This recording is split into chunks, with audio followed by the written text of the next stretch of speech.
Olá, meu nome é Fernando Camelo, sou professor da Universidade Federal de Alagoas e hoje a gente vem falar um pouco sobre diretrizes para estudos observacionais baseados no STROP. Bom, gostaria muito que quem não tiver inscrito no nosso canal, por favor, se inscreva e, caso goste do nosso vídeo, também não deixe de dar o seu like. Gostaria de lembrar que outros vídeos do nosso canal já abordam temas sobre diretrizes de estudos, de revisão sistemática e de ensaio clínico, além de outros vídeos sobre estatística e metodologia. Bom, então, quanto aos estudos observacionais, colocamos ele aqui na pirâmide, né, sobre o nível de evidência que cada um pode gerar, né, considerando que a base dessa pirâmide está a opinião do especialista e o topo da pirâmide das revisões sistemáticas. E os vários tipos de revisão ainda podem ser subdivididos. Mas, sendo mais objetivo aqui, observem que abaixo da revisão sistemática temos ensaios clínicos controlados, que são estudos de intervenção, diferentemente dos estudos observacionais, que não há intervenção. O pesquisador observa a amostra, o comportamento ou os eventos que podem acontecer por conta de um risco, né, que se corra a um determinado contexto.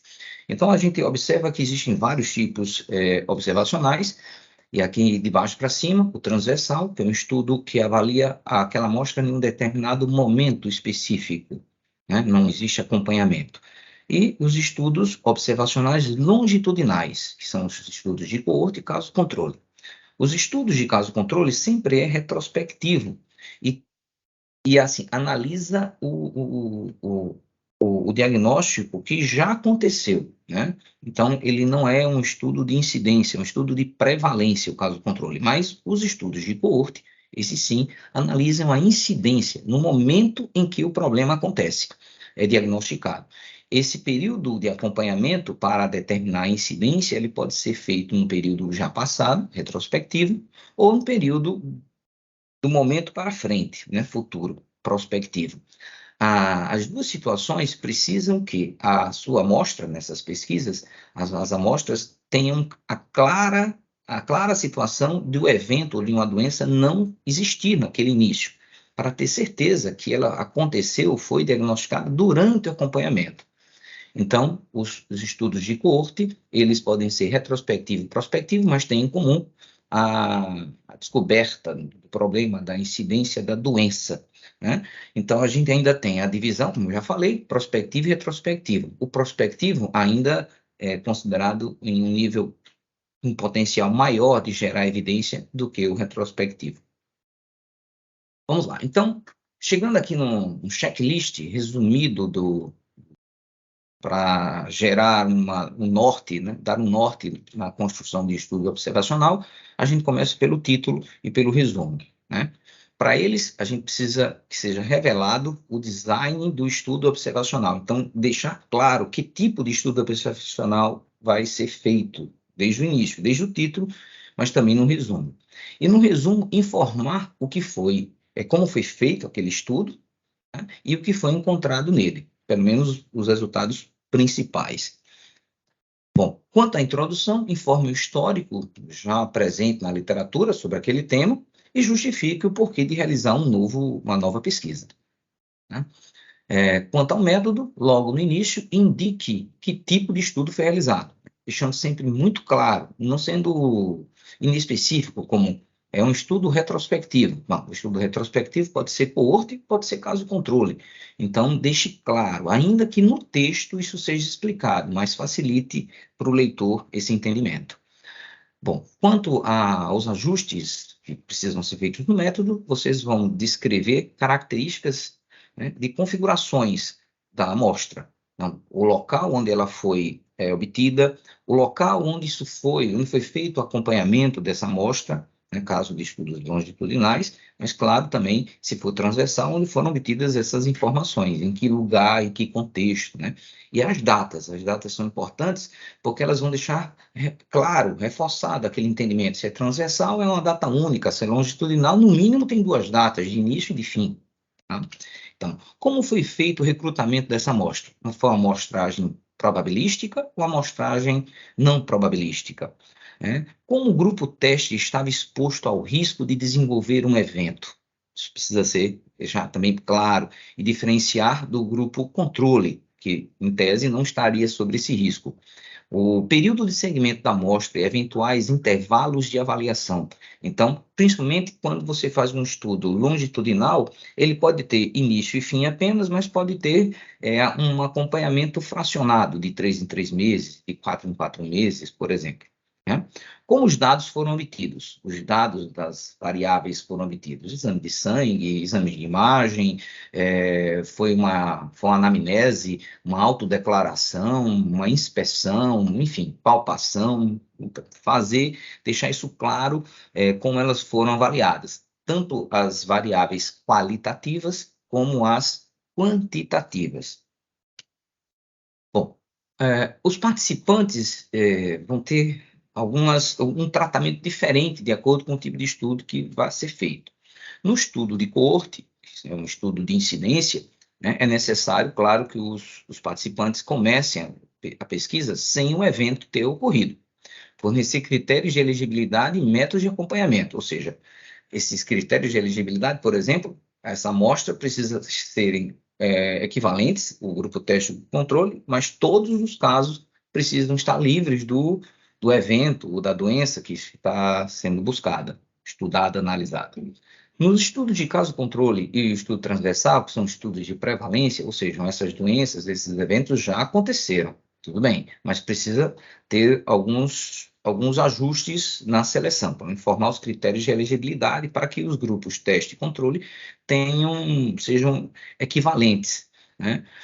Fonte de obtenção desses dados. Né? Então, assim, foram coletadas essas informações em que lugar?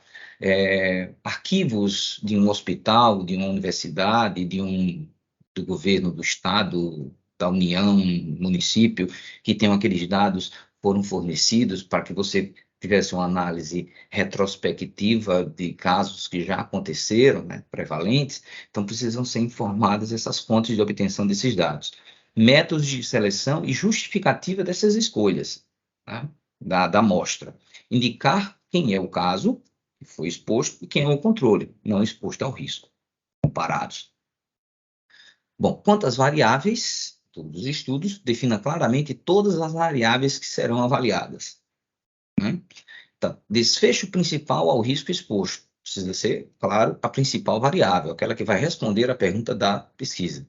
Os preditores de riscos são formados por variáveis que não respondem diretamente à pergunta da pesquisa, mas dão uma ideia sobre a possibilidade daquele risco acontecer, né? Daquele risco se configurar como um evento que não aconteceu, mas que pode vir a acontecer. Existe essa possibilidade. Obviamente, é uma resposta mais fraca, pergunta da pesquisa, mas dá uma ideia sobre a possibilidade, né, disso vir a acontecer. Então, de repente, um novo estudo, com um novo desenho, um período maior de acompanhamento, tudo isso pode ser revisto quando isso acontece. Fatores de confundimento que possam modificar o efeito ao risco. Por exemplo, você ter uma doença que pode ser causada pelo fumo e pela diabetes, mas você está analisando o fumo, aí o diabetes, por exemplo, aí aquele diabético é fumante, então o evento aconteceu porque é diabético, porque é fumante, as duas coisas contribuíram, o quanto cada um participou disso. O ideal é você ter uma seleção que separe, né, que tire ao máximo os fatores de confundimento, mas caso tenha, pode ser feita análise de subgrupos, né, por exemplo, para você fazer uma análise mais pura, mas se isso acontecer, precisa ser informado. Se aplicável, fornecer critérios diagnósticos para os fatores de confundimento que existam. Bom, quanto às fontes de dados e medição, né? Então, fornecer fontes de dados e detalhes dos métodos de avaliação dessas variáveis. Por exemplo, você vai fazer uma análise histológica de uma biópsia. Você vai medir, você vai contar, você vai fazer uma avaliação categórica, muito pouco, por exemplo, né? Havendo mais de um grupo, né, deve-se descrever os métodos de comparação. Né? A questão do risco e não haver risco exposto, mas como você está avaliando esses diferentes grupos.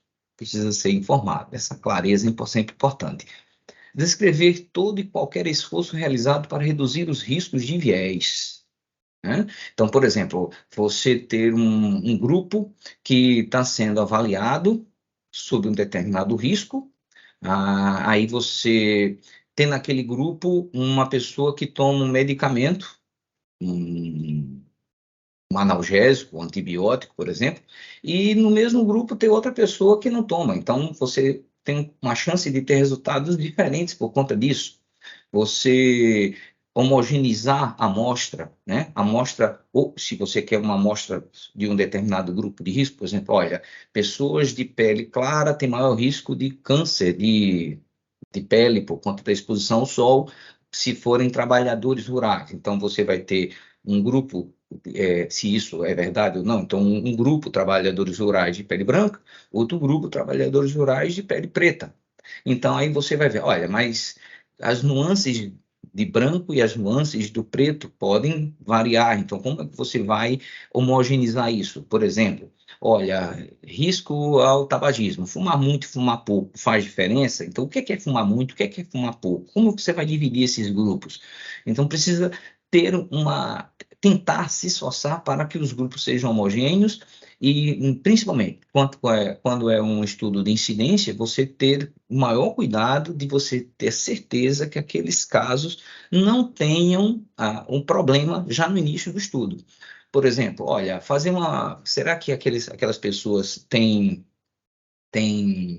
cárie? Aí o cara só faz um exame, inspecionar o paciente. E, de repente, se tiver uma cárie entre os dentes que você não consiga diagnosticar, então tem que fazer radiografia para poder ter certeza que não só não existe cáries na inspeção, mas no exame radiográfico que possa nos promover um diagnóstico no nível mais rico de detalhes. Então, esses esforços precisam ser feitos e demonstrados no artigo. Explicar como foi obtida o tamanho da amostra, né? O ideal é que seja através de cálculo do tamanho da amostra. A gente tem um vídeo falando só sobre cálculo do tamanho da amostra. Qualquer outro meio será mais fraco, né? Existem possibilidades de você falar, porque você se baseou em outros estudos, mas a melhor forma é você determinar por cálculo o tamanho da amostra.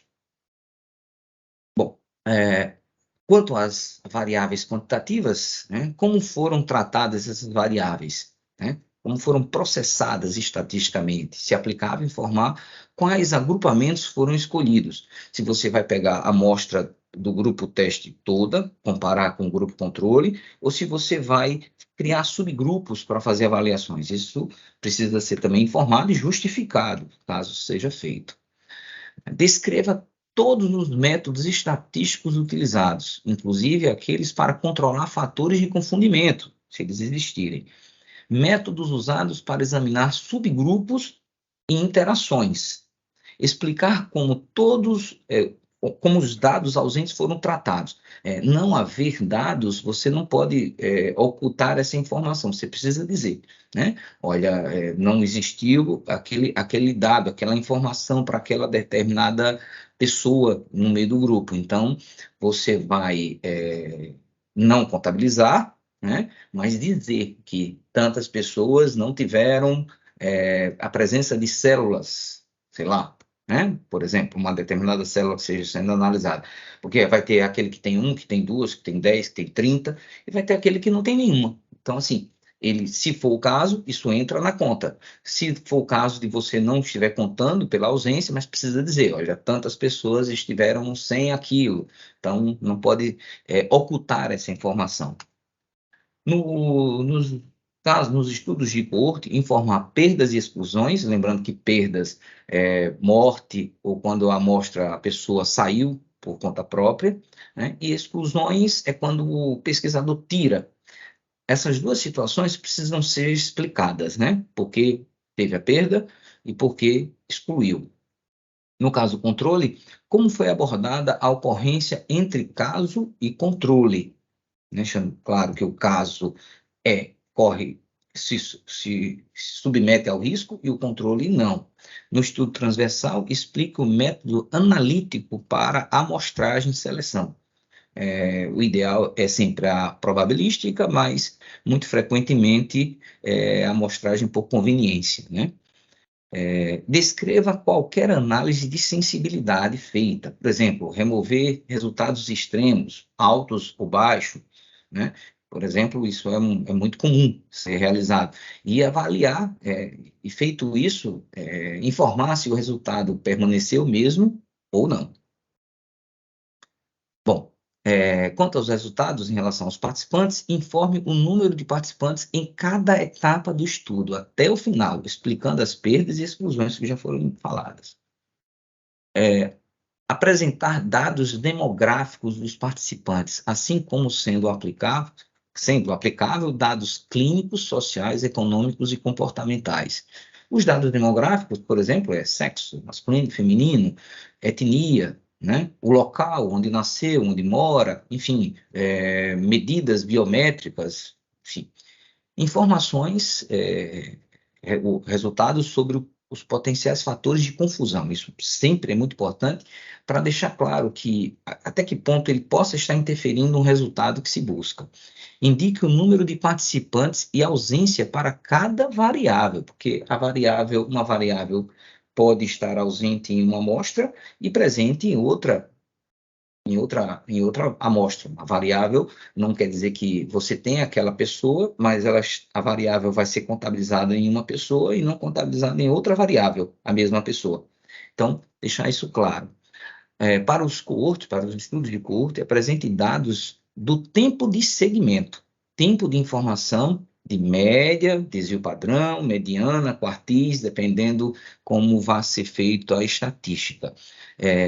Veja só, porque os estudos de coorte, seja prospectivo ou retrospectivo, ele tem um início, onde a gente sabe que a amostra está livre do evento, e tem um fim, um momento de definir como é que ficaram cada um dos participantes.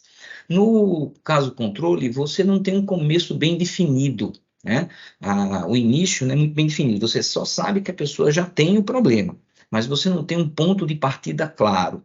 Então, por isso que, apesar de ter um período de avaliação, você vai ter, mas o início não está claro como foram, assim, quando é que a doença, né, se instalou, você já pega simplesmente a amostra comprometida. Isso, os estudos de caso controle, por isso que geralmente são apenas mais bem justificados para doenças raras, onde você dificilmente, durante um acompanhamento prospectivo, por exemplo, aquele evento vai acontecer, já que ele é raro, então improvável. Os estudos de coorte, eles são feitos havendo uma maior probabilidade do evento acontecer, ou pelo menos estimado que isso seja mais provável. Valendo salientar que os estudos de coorte costumam ser mais dispendiosos, né? Gastam mais dinheiro para se realizar eles, comparado ao caso controle. Muitas vezes acaba sendo feito caso controle por conta dessas questões financeiras.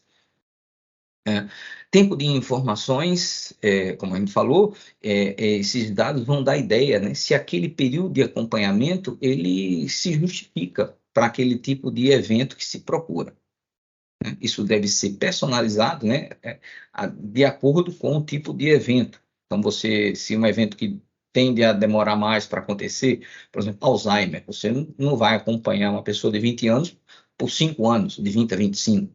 Então, geralmente começa com pessoas de mais idade e por um período que justifique, né, um momento epidemiológico, pelo menos justificado epidemiologicamente, com maior chance ou probabilidade disso acontecer. Bom, os dados das variáveis planejadas em relação ao coorte relatar o número de eventos e ou medidas obtidas ao longo do tempo do segmento. No caso do controle, relatar o número e ou medidas de cada categoria de exposição. E no estudo transversal, relatar o número de eventos e ou medidas encontradas. Naquele momento apenas, claro. Bom, forneça estimativas não ajustadas e, se aplicável, ajustadas por fontes de confusão. Então, você tem uma fonte de confusão, se você consegue separar aquela informação que confunde o principal fator que está sendo procurado, por exemplo, fumante. Então, você consegue isolar os fumantes que são diabéticos dos fumantes que são só fumantes, né? E até mesmo os diabéticos eventualmente presentes no grupo controle, né? Isso precisa ser se possível, separado, e, se possível, nem existir.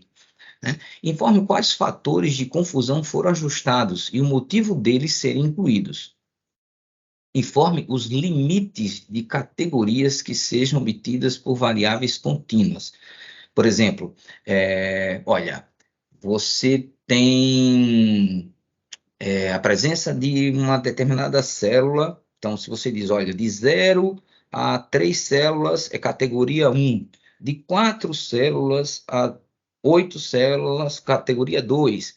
Então, você tem um quantitativo que se ajusta a um qualitativo. Né? Se isso acontecer, explique como isso foi feito.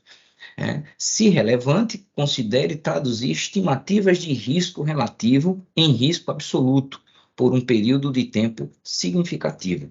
Então, você vai ter o risco medido, geralmente ali o número de eventos pelo número total da amostra, comparando o grupo teste em relação ao grupo controle, e durante um período que seja justificável para aquele risco de evento. Caso sejam feitas outras análises, como análise de subgrupos, interações e análise de sensibilidade, isso precisa ser falado, já até comentamos antes. Quanto à discussão, resultados das variáveis de acordo com os objetivos da pergunta, que é a pergunta da pesquisa. Então, primeira coisa é dizer se aquele objetivo, se aquela pergunta foi respondida claramente. Né, se houve uma condição de responder aquela pergunta, ou não. Se tiver uma hipótese, que geralmente tem, aquela hipótese foi aceita ou foi refutada. Isso também pode e deve acontecer. Né?